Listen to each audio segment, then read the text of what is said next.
peuple de Dieu, nous sommes très heureux de nous retrouver encore une fois de plus ce mardi 12 mai dans le cadre de notre émission hebdomadaire L'école de la sagesse. Désormais, vous avez la possibilité de nous suivre sur notre chaîne YouTube que vous allez voir.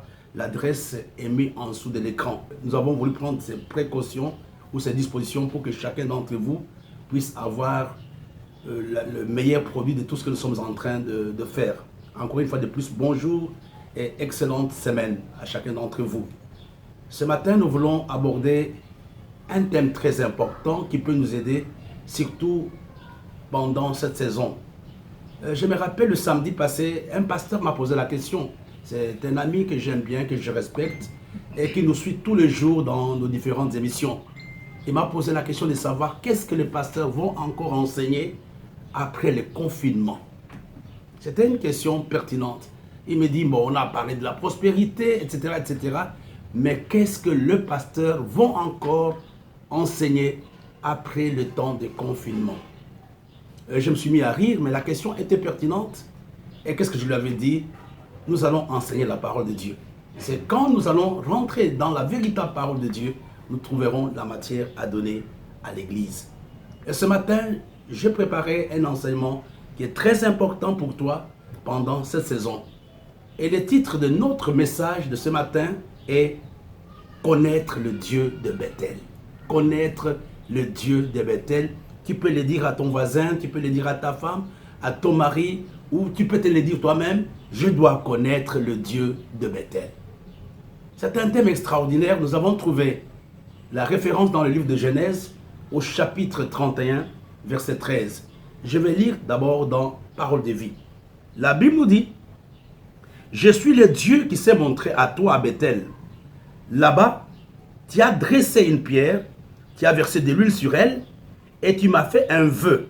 Maintenant, mets-toi en route, quitte ce pays et retourne dans le pays de ta famille. » Genèse chapitre 31, verset 13, parole de vie. Alléluia. Mais Louis Egon aussi dit la même chose. Je suis le Dieu de Bethel, où tu as oint un monument, où tu m'as fait un vœu. Maintenant, lève-toi, sors de ce pays et retourne au pays de ta naissance. Cette histoire est extraordinaire. Ici, c'est la deuxième rencontre, en fait. Dieu rencontre Jacob dans une situation excessivement difficile. Je pense que c'est la deuxième rencontre entre Dieu et Jacob. La première rencontre s'était aussi passée dans des conditions difficiles dans le livre de Genèse au chapitre 28. Et Dieu rappelle à Jacob. Il dit, je suis le Dieu de Bethel. Bethel, c'était le premier endroit ou le premier lieu où Dieu s'était révélé à Jacob. Et il dit, écoute, je suis le Dieu de Bethel. Non seulement je suis le Dieu de Bethel, mais à Bethel, tu m'avais fait un vœu. Et aujourd'hui, je te demande de quitter le pays dans lequel tu te trouves et de rentrer à Bethel. Et des fois, nous avons l'impression que Dieu ne s'occupe pas de nous. Revenons à l'histoire de Jacob. Nous connaissons l'histoire de Jacob. Il a pris par ruse la bénédiction de son frère Ésaïe et il y a le menace sur sa vie. Et sa mère dit à Jacob, il faut que tu puisses partir au pays de mon frère qui était là-bas. Et quand Jacob était en train de fuir, là nous allons trouver cette histoire dans le livre de Genèse au chapitre 28. Je voudrais que vous puissiez prendre votre Bible. Dans le livre de Genèse chapitre 28, Jacob est en train de fuir. Il est en train de fuir qui? Il est en train de fuir la haine de son frère. Il est menacé. Il y a le menace de la mort sur sa vie. Et il ne sait même pas où il part. C'est lors de ce voyage en pleine brousse, c'est lors de ce voyage en pleine nuit que Dieu va se révéler à Jacob. Jacob va voir une échelle sur lui. Et sur l'échelle, il y avait les anges qui montaient et qui descendaient. Et le matin, toujours dans le même chapitre 28, à partir du verset 13, La Bible nous dit, et voici l'Éternel s'est né au-dessus d'elle et dit, je suis l'Éternel, le Dieu d'Abraham, ton père, et le Dieu d'Isaac. La terre sur laquelle tu es couché, je la donnerai à toi et à ta postérité. Regardons le verset 15. Voici, je suis avec toi. Je te garderai partout où tu iras et je te ramènerai dans ce pays, car je ne t'abandonnerai point que je n'ai exécuté ce que je t'ai dit. Jacob s'éveilla de son sommeil et dit, certainement, l'Éternel est en ce lieu et moi, je ne le savais pas. Alléluia. Et la Bible nous dit, il eut peur et dit que ce lieu est redoutable, c'est la maison de Dieu. C'est ici la porte des cieux. Il donna à ces lieux, au verset 19, à ces lieux le nom de Bethel, mais la ville s'appelait auparavant Luz. La première rencontre de Jacob et de Dieu se passe en pleine brousse. Se passe dans une situation de crise pour Jacob. Il ne sait pas où il part. Il y a la haine de son frère. N'oublions pas que pendant cette période, Jacob a plus ou moins 75 ans. Il a la haine de son frère. Il est menacé. C'est comme toi ce matin. Je voudrais que là où tu te trouves, que Dieu se révèle à toi. Peu importe l'endroit où tu te trouves, Dieu ne s'était pas révélé à Jacob dans une église. Dieu ne s'était pas révélé à Jacob dans des conditions faciles. C'est quand Jacob était dans le désespoir. C'est pendant ces temps que Dieu va se révéler à Jacob. Alléluia. C'est pendant ces temps que Dieu se révèle à Jacob. Et comment ça va se passer? À cause du songe que Jacob avait fait, le matin quand il se lève, il dit que ce lieu est redoutable. Et la ville s'appelait à l'époque Luz. Et au matin, quand Jacob se réveille, il baptise la ville du nom de Bethel. Nous commençons maintenant à arriver dans notre message proprement dit. Le texte que nous avons vu dans le livre de Genèse au chapitre 31, verset 13, c'est la deuxième rencontre de Dieu et de Jacob. Que signifie Bethel? Le sens original du mot Bethel, Bethel signifie tout simplement la maison de Dieu. La maison de Dieu, Bethel signifie la maison de Dieu. Ma prière ce matin, que quel que soit l'endroit où tu te trouves, au travail, à la maison, dans la cuisine, à l'hôpital, que l'endroit dans lequel tu te trouves soit un véritable Bethel pour toi. Et au sens figuré, il y a plusieurs significations, 4 ou 5, qui traduisent le mot Bethel. Bethel signifie aussi la famille de Dieu. Bethel signifie aussi la demeure de Dieu. Bethel signifie la prison de Dieu. Bethel signifie aussi le corps de Dieu. Bethel signifie tout ce qu'on a fait pour Dieu. C'est Jacob qui va être le premier à donner à la ville de Luz le nom de Bethel. Et dans quel moment? C'est quand il rencontre Dieu. C'est quand Dieu se révèle à lui qu'il donne à cet endroit-là le nom de Bethel. Je disais que notre message a pour titre connaître le Dieu de Bethel. C'est important que tu comprennes ce matin que tu dois à tout prix connaître le Dieu de Bethel. Pourquoi? Il y a 7 points que je voudrais que tu comprennes. La connaissance de ce Dieu de Bethel, la connaissance du Dieu de Bethel t'aide à surmonter la détresse. La connaissance du Dieu de Bethel t'aide à être victorieux. Je t'encourage ce matin à dire à Dieu, révèle-toi à moi comme tu l'avais fait pour Jacob. Au fait, humainement parlant, Jacob n'avait pas qualité. Donc, c'était un homme, c'était un rusé. Donc, en d'autres termes, il n'y avait rien de saint en lui. Il n'y avait rien de saint en lui. Je pense que si on avait posé la question aux gens, est-ce que ça vaut la peine que Jacob puisse rencontrer Dieu? Les gens allaient dire, non, non, non, non, ce monsieur n'est pas sérieux. Je m'adresse à toi qui pense que tout est fini pour toi. Je m'adresse à toi, peut-être tu n'es pas aimé, tu te sens sale. Je voudrais dire que c'est dans ta saleté, c'est dans ton combat, c'est dans ton rejet que Dieu est en train de te chercher. Dieu s'est révélé à Jacob. Jacob qui signifie tout simplement rusé ou voleur.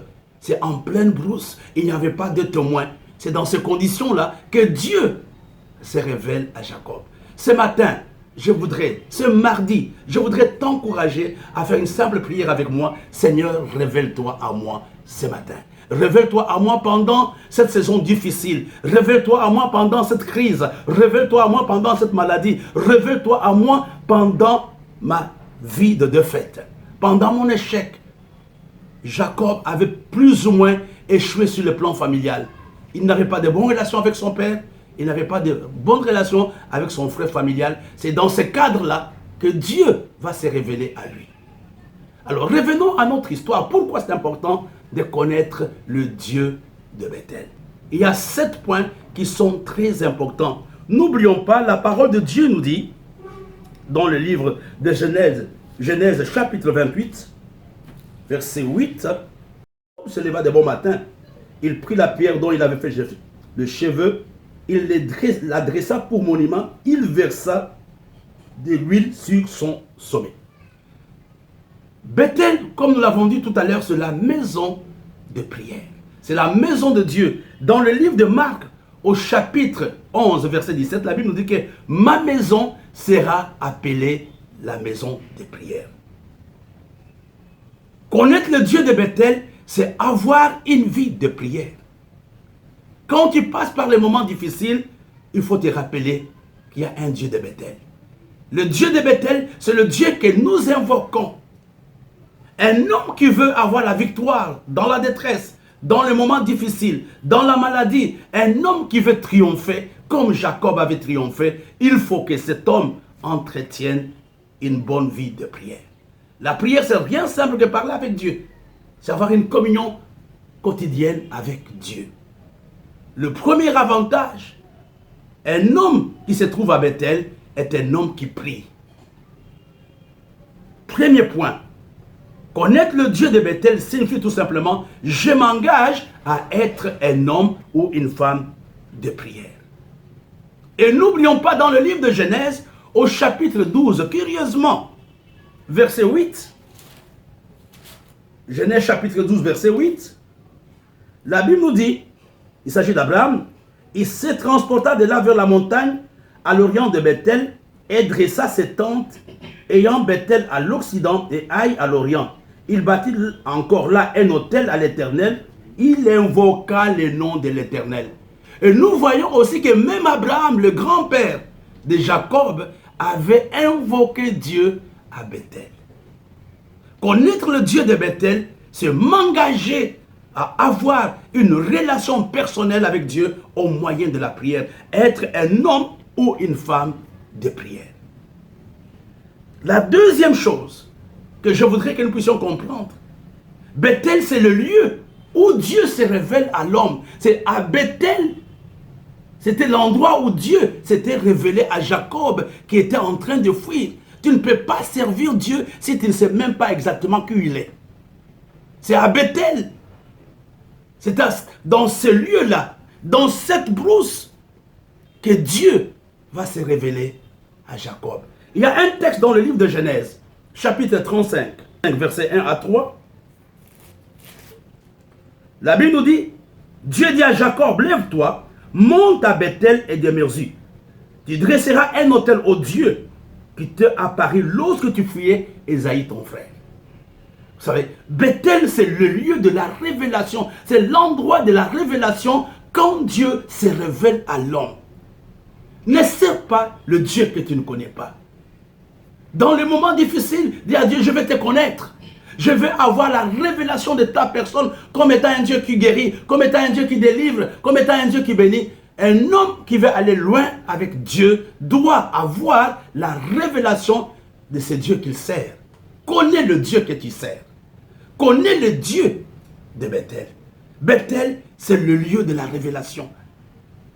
Pour que, vous savez, à un certain moment, Moïse avait échoué la première partie de son ministère parce qu'il avait servi un Dieu qu'il ne connaissait pas.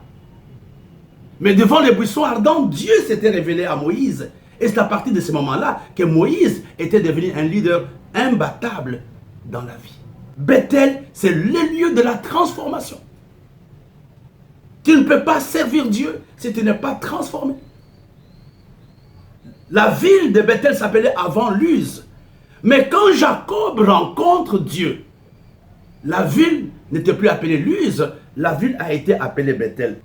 Il y a un texte dans le livre de Genèse, chapitre 35, à partir du verset 9. Dieu apparut à Jacob après son retour de Padan Aram et il est béni. Dieu lui dit, ton nom est Jacob, tu ne seras plus appelé Jacob, mais ton nom sera Israël, et lui donna le nom d'Israël. Et nous voyons que c'est à Bethel que Dieu va confirmer le nom d'Israël. Il y avait déjà eu un changement au niveau de Péniel, mais ici à Bethel, Dieu change encore le nom, il confirme le changement. Et tu comprends que dans la détresse, il y a une chose que tu dois désirer, c'est la transformation de l'homme intérieur. C'est de dire à Dieu, Seigneur, je veux que je puisse changer.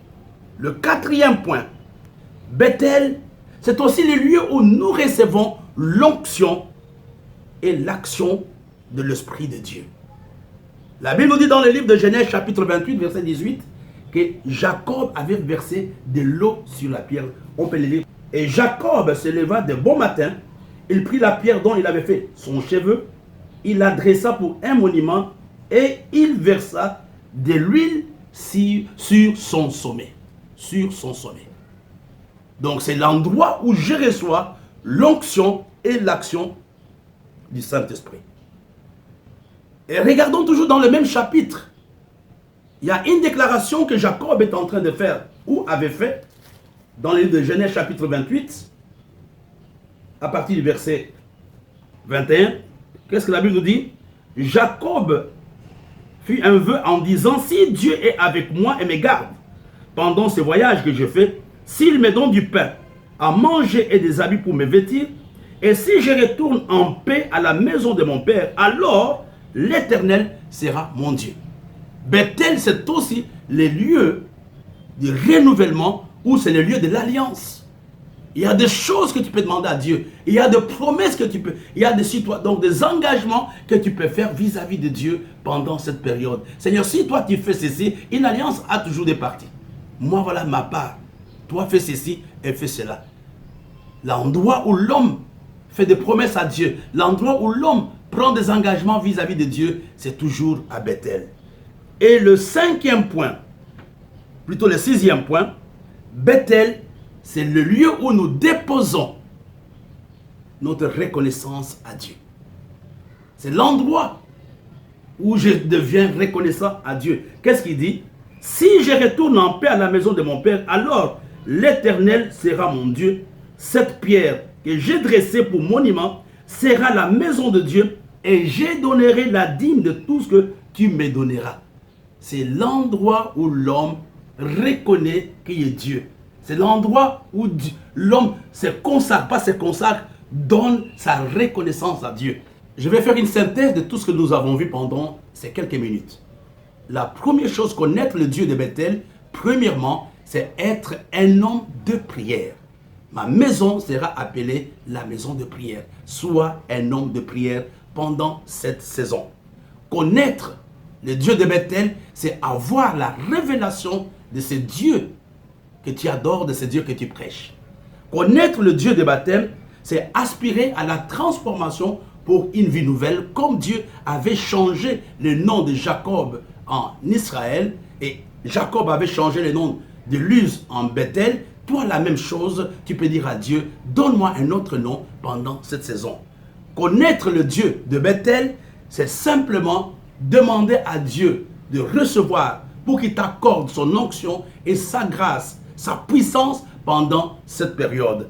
Connaître le Dieu de Bethel, c'est avoir une alliance avec Dieu.